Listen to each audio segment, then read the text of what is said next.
जय माता दी। आप सभी को ऐश कपूर की तरफ से प्यार भरा नमस्कार। आज हम बात करेंगे धनु लग्न के जातकों के लिए वर्ष 2022 कैसा जाएगा। तो सबसे पहले बात करते हैं करियर और फाइनेंस की। करियर की बात करूं तो जो लोग नौकरी पेशा हैं उनके लिए जनवरी का ये जो जनवरी चल रहा है ये मंथ थोड़ा सा प्रॉब्लम भरा। जनवरी के बाद अप्रैल तक का समय बहुत अच्छा। अप्रैल के बाद से लेके अप्रैल मई और जून थोड़ा सा प्रॉब्लम रहेगा। उसके बाद चीज़ें ठीक हैं। तो थोड़ा सा फ्लक्चुएटेड है। जैसे ये इस समय आपको शायद उतना मान सम्मान ना मिले जितना आप अपना कार्य क्षेत्र में चाहते हैं जनवरी के मंथ में। जनवरी से लेके अप्रैल, जनवरी के बाद से लेके अप्रैल तक का समय मान सम्मान मिलेगा, ख्याति बढ़ेगी। अप्रैल से लेके जुलाई तक का समय थोड़ा सा मन उदास रहेगा, इसलिए कार्य क्षेत्र में मन नहीं लगेगा।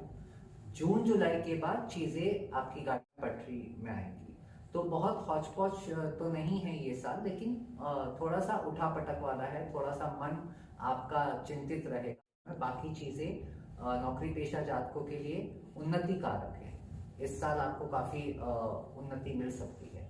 अब बात करूं व्यापारी वर्ग की, तो व्यापारी वर्ग के लिए ये साल बहुत अच्छा है, बहुत शुभ फलदायी है। अगर मैं पूरे साल का मोटा मोटा तौर पे बात करूं तो अच्छी अपॉर्चुनिटीज मिलेंगी। इस साल आप अपना काम बढ़ाएंगे भी और कुछ नए कामों में भी हाथ आजमाएंगे, जो कि आपके लिए शुभ फलदायी होगा। बस स्पेकुलेशन से दूर रहिएगा। साथ ही साथ अब बात करूं फाइनेंस की, तो फाइनेंस के मामले में ये साल ये अच्छा है, ज्यादा प्रॉब्लम्स नहीं आएंगी। इस साल आप संचित धन में 110% अपनी बढ़ोतरी करेंगे और कुछ सपने जो आपको अपने साकार करने, अपनी लग्जरियस लाइफ को बढ़ाने के लिए, उस तरफ भी ये साल 2022 आपके लिए काफी बेनिफिशियल साबित होगा। जिन लोगों की नौकरी नहीं लगी है उन लोगों के लिए पूरे वर्ष अंत तक नौकरी के बहुत अच्छे योग हैं, जो कि फर्स्ट क्वार्टर के बाद साल के और अच्छी तरीके से वो प्रबल हो जाएंगे वो योग। तो नौकरी पेशा जातकों के लिए साल का फर्स्ट क्वार्टर के बाद बहुत अच्छे योग हैं। नौकरी जिनको जो नौकरी नहीं मिली और नौकरी पेशा जातकों के लिए पूरा साल ठीक है, बस थोड़ा सा मन उदास रहेगा। कार्य क्षेत्र में हल्की सी नेगेटिविटी रहेगी, बाकी कोई बहुत बड़ा आपके साथ कुछ गड़बड़ी नहीं दिख रही है। और अगर व्यापारी वर्ग की बात करूं तो उनके लिए ये साल काफी उन्नति कारक है। और चाहे वो नौकरी पेशा हो चाहे व्यापारी वर्ग हो, फाइनेंस के मामले में ये साल आप सभी के लिए बहुत फलदायी है, बहुत उन्नति कारक है।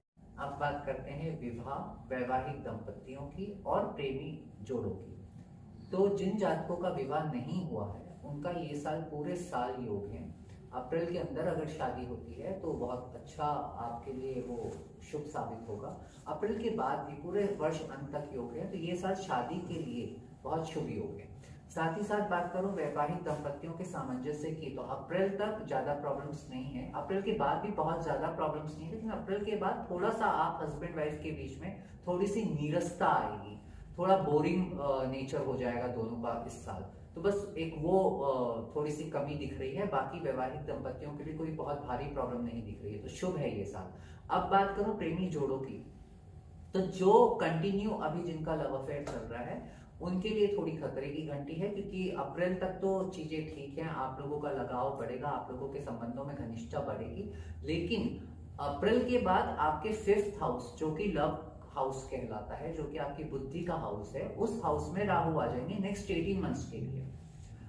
तब जब लव हाउस में राहु आ जाएंगे तो बट नेचुरल है कि लव लाइफ में भूचाल लाएंगे। वजह कुछ भी हो सकती है, कुछ मिसअंडरस्टैंडिंग क्रिएट हो सकती है, कुछ आपकी गलतियां जो आपने पिछली लाइफ में आपने करी हैं वो सारी चीजें आपके मतलब पार्टनर के सामने रिवील हो सकता है। तो उन सब वजह से मिसअंडरस्टैंडिंग क्रिएट होके चीजें बिगड़ेंगी, तो थोड़ा सा संभालिएगा। ज्यादा गुस्से में इस बार डिसीजन मत लीजिएगा। जो भी डिसीजन लेना है काम होके लीजिएगा, तो हर मामले में आपको पॉजिटिव रिजल्ट मिलेंगे। अगर आपने गुस्से में कंट्रोल नहीं रखा तो आपको ज्यादातर मामलों में, खासतौर से लव अफेयर के मामले में, बहुत नेगेटिव रिजल्ट्स मिलेंगे। और जो लोग अभी सिंगल हैं, जिनकी अभी लाइफ में कोई नहीं आया है, अप्रैल के अंदर योग हैं कि कोई ना कोई आ सकता है। लेकिन अगर अप्रैल के बाद कोई आता है तो ये 110% श्योर है कि जो भी अप्रैल के बाद में आपके लव लाइफ में कोई पार्टनर आ रहा है तो उसकी वजह से इस साल आप अपने करियर की अपॉर्चुनिटीज और गोल्डन अपॉर्चुनिटीज खो देंगे। क्योंकि जब 5th हाउस में राहु आ जाएगा और उस समय अगर आपकी लव लाइफ में कोई पार्टनर आता है तो दैट मीन्स वो कहीं ना कहीं आपके लिए भाग्यवर्धक साबित नहीं होगा। उसके इसलिए कहूंगा कि इमोशनली अटैच मत होइएगा, अदरवाइज आप अपने करियर का बहुत अच्छा समय खो सकते हैं। तो शादीशुदा जिंदगी वालों के लिए अप्रैल के बाद थोड़ी सी नीरसता, जिनका विवाह नहीं हुआ है उनका पूरे साल विवाह के योग है, और जो जिनका अभी लव अफेयर चल रहा है उनके लिए थोड़ी सी ये प्रॉब्लम है कि अप्रैल तक तो ठीक है, अप्रैल के बाद मिसअंडरस्टैंडिंग वाली चीजें आएंगी और उसे हाइपर होके बिल्कुल भी सॉल्व नहीं करना है। नॉर्मल होके सॉल्व करेंगे तो ये कोई बहुत बड़ी प्रॉब्लम नहीं होगी, लेकिन अगर हाइपर होके करेंगे तो ये बहुत बड़ी प्रॉब्लम हो जाएगी आप सभी की। अब बात करें शिक्षा और प्रतियोगिता की, तो देखिए अप्रैल तक तो बहुत अच्छा टाइम है कि आप शिक्षा के मामले में अपने अक्ल के घोड़े भी दौड़ा सकते हैं और पॉजिटिव रिजल्ट्स भी पा सकते हैं। साथ ही साथ प्रतियोगिता के मामले में भी अगर अप्रैल के अंदर आप कोई कॉम्पिटिटिव एग्जाम्स देते हैं और अप्रैल के अंदर ही रिजल्ट है तो काफी शुभ फलदायी है। अप्रैल के बाद होना क्या है, जैसे मैंने आपको बताया कि राहु आपके 5th हाउस में आ रहे हैं जो लव हाउस है, तो साथ ही साथ वो हाउस आपकी बुद्धि का है। आप इस बार हर मामलों में अप्रैल के बाद आप सही डिसीजंस नहीं ले पाएंगे, आपकी बुद्धि बहुत भ्रमित रहेगी, आप बहुत डाइवर्ट रहेंगे। और इस साल में जो माता पिता हैं जिनकी संतान धनु लग्न की है उनके लिए मैं यही एडवाइस दूंगा कि अगर आपकी संतान धनु लग्न की है और इस साल अगर वो कुछ अपना डिसीजन लेना चाहती है, कुछ ऐसा काम करना चाहती है जो उसने पढ़ाई करी है उससे बिल्कुल हटके है, तो आप उसका बिल्कुल सपोर्ट कीजिएगा, क्योंकि पंचम भाव का राहु 12th तक की स्टडीज भी इसी भाव से देखा जाता है। जिन बच्चों की कुंडली में पंचम भाव में राहु जन्म के समय होते हैं वो पढ़ाई उनकी ढंग से नहीं चल पाती, और जो पंचम भाव के राहु वाले लोग जो भी पढ़ाई करते हैं उसमें वो अपना जीवन यापन नहीं करते।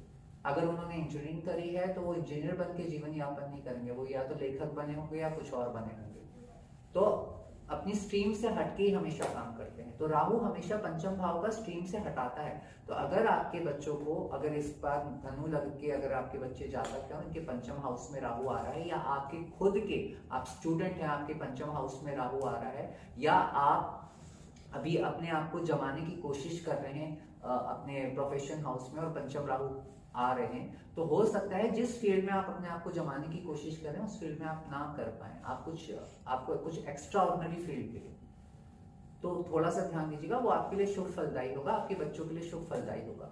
साथ ही साथ ये साल थोड़ा सा लीक से हटके बात कर रहा हूँ, चीज याद आ गई है, मैं यहाँ पर बात कर रहा था आपके शिक्षा प्रतियोगिता के बारे में, लेकिन ये साल आप लोगों के लिए अगर आप फोटोग्राफी का काम करते हैं, अगर आप कोई वीडियो शूटिंग्स का काम करते हैं, अगर आप इंटरनेट में कुछ मतलब वीडियोस को बना के मिक्स करके कुछ देते हैं, कुछ उस तरीके का काम करते हैं, या फिर आप ज्योतिषी हैं, लीक से हटकर अगर आपका कोई काम है तो ये आने वाला साल प्रोफेशनल लाइफ में आपके लिए बहुत अच्छा है पूरे साल। लेकिन अगर मैं नॉर्मल तरीके से बात करूं कि आप एक नॉर्मल इन सब कामों को छोड़ के आप नॉर्मल दूसरे काम कर रहे हैं, तो फिर अप्रैल तक चीजें ठीक हैं। अप्रैल के बाद बुद्धि भ्रमित रहेगी, अप्रैल के बाद आप डिसीजन मेकिंग नहीं रहेंगे, और अप्रैल के बाद कॉम्पिटिशन्स में भी आपको ज्यादा शुभ फल रिजल्ट्स नहीं मिलेंगे। इस साल मैं आपको यही एक एडवाइस दूंगा कि अप्रैल के बाद आपको अपने करियर वाइज, अपनी लव लाइफ वाइज, किसी भी तरीके में अगर आपको कोई बहुत इंपॉर्टेंट डिसीजंस देने हैं तो अकेले ना लें, क्योंकि राहु आपके मतलब बुद्धि भ्रमित करेंगे। तो जो भी डिसीजन लेना है, जिनसे आप सलाह लेते हैं उनसे डिसीजन लेके अगर आप कोई डिसीजन किसी भी काम को लेके करते हैं तो वो आपके लिए बहुत बेनिफिशियल होगा। अब बात करूं संतान की, तो संतान के लिहाज से ये साल अप्रैल तक ठीक है। अप्रैल के बाद चीजें ठीक नहीं है, जैसे कि मैंने आपको बोला 5th हाउस में राहु आ रहे हैं, तो 5th हाउस बुद्धि का है, 5th हाउस लव का है, तो 5th हाउस से संतान भी देखी जाती है। तो संतान भाव में जब राहु आ रहे हैं तो बट नेचुरल है, संतान के मामले में आपको काफी प्रॉब्लम्स का सामना करना पड़ेगा। अगर आपकी संतान नहीं है, आपने कंसीव नहीं किया है, तो अभी आप वो चीजें ना करें, ये साल छोड़ दें, इसके बाद देखें। और अगर आपका कंसीव किया हुआ है, अप्रैल के अंदर तक की डिलीवरी है तो शुभ है, अगर अप्रैल के बाद की डिलीवरी है तो थोड़ी सी प्रॉब्लम है, थोड़ी नहीं, अगर मई जून के समय है तो काफी ज्यादा प्रॉब्लम हो सकती है। तो उस समय सिर्फ एक ही काम करें कि एक बार अप्रैल के महीने में किसी भी शुक्ल पक्ष के शनिवार के दिन एक तंबाकू का पैकेट किसी स्वीपर को अपने हाथ से दान कर दें। जब उनके हाथ में वो तंबाकू का पैकेट आप दे रहे हो तो उस समय मन में 4 बार ओम रांग राहुए नमः का जाप कर लें। ये अप्रैल के महीने में किसी भी एक शुक्ल पक्ष के शनिवार को दे दें, तो जो भी मई और जून में जो डिलीवरी के समय कॉम्प्लिकेशंस आने वाली हैं धनु लग्न के माताएं बहनों को, वो माता रानी की जैसे स्टेबल रहेगी।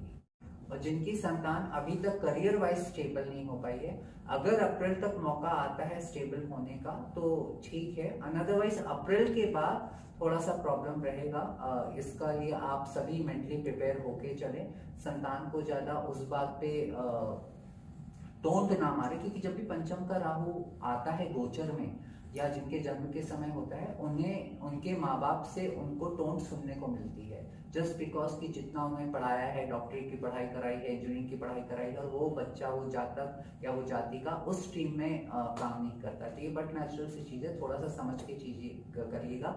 ये साल अप्रैल के बाद संतान के लिहाज से, चाहे वो आप कंसीव कर रहे हो, चाहे आपका बच्चा जितना भी बड़ा हो, आपके लिए चिंता का कारक बनेगा ये समय। तो कोशिश कीजिएगा इस समय संतान के साथ फ्रेंड बन के रहें, ना कि टिपिकल नैरो माइंडेड माता पिता। अब बात करूं स्वास्थ्य की, तो स्वास्थ्य के लिहाज से ये साल ज्यादा प्रॉब्लम भरा नहीं है। स्वास्थ्य के लिहाज से ये साल शुभ फलदायी है अप्रैल तक भी, और अप्रैल के बाद थोड़ा सा आपको दांतों से संबंधित प्रॉब्लम आएगी, ये तय है। तो उसके लिए आप डॉक्टर्स को दिखा दीजिएगा। बाकी कोई बहुत बड़ा स्वास्थ्य का प्रॉब्लम नहीं है। हाँ, अप्रैल तक माता जी के स्वास्थ्य का बहुत ध्यान रखें। अप्रैल तक माता जी के स्वास्थ्य में के ऊपर तलवार लटकी हुई है। जैसे अप्रैल बीत जाता है और गुरुदेव आपके सुख भाव में आ जाते हैं, तब माता जी का स्वास्थ्य भी अच्छा हो जाएगा, और आपके लिए तो ये साल स्वास्थ्य के मामले में है ही शुभ फल है। अब कुछ इंपॉर्टेंट बात कर लूं तो जैसे कि मैंने बताया कि अप्रैल में 5th हाउस में आपके राहु आ रहे हैं, तो 5th हाउस से वो अपनी पंचम दृष्टि से देखेंगे आपके भाग्य स्थान को, जो कि धर्म का भाव है। धर्म का भाव देखिए, लग्न भी है, पंचम भी है और नवम भी है, तीनों त्रिकोण भाव हैं। तीनों त्रिकोण भाव को धर्म का भाव कहते हैं।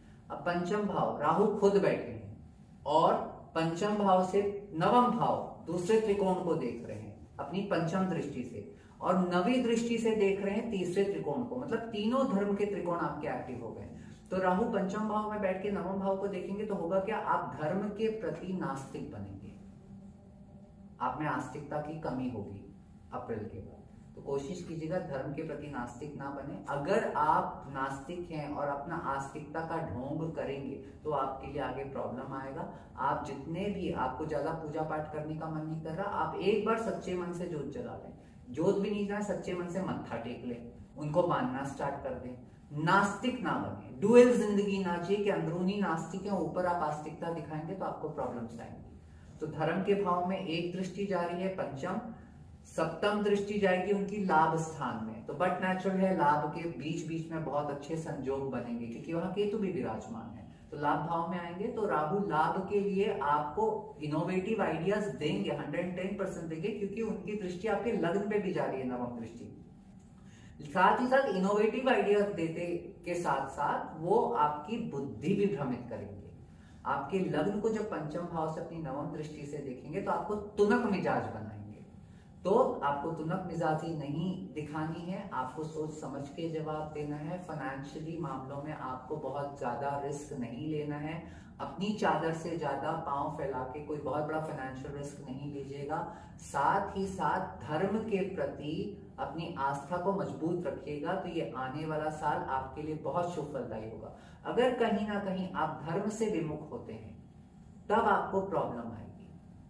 तो थोड़ा सा बस धर्म के प्रति अपनी आस्था जगाए रखिएगा और गरीबों को कुछ ना कुछ दान करते रहिएगा। तो माता रानी की जैसे ये साल आपके लिए अच्छा जाएगा। आशा करता हूँ वर्ष 2022 आप सभी के लिए बहुत शुभ फलदायी हो। आप सभी को मेरी तरफ से जय माता दी।